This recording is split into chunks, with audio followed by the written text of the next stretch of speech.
Isang pagtatama at paglilinaw po sa aming inilabas na balita kagabi kaugnay sa kasalang bayan sa Alaminos, Pangasinan kung saan kabilang sa seremonya ang isang deaf couple. Nabanggit po sa aming report ang hindi akmang salitang deaf-mute.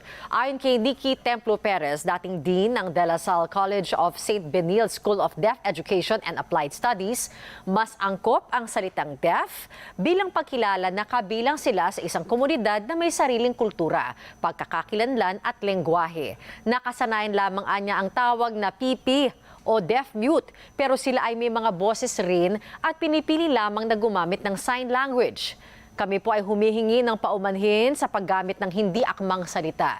Hindi rin po naming intensyong pagtawanan ang sinuman sa ating mga kababayan, lalo na ang mga persons with disability. Kaisa niyo po kami dito sa TV Patrol at handang umagapay sa anumang hamon sa inyong buhay.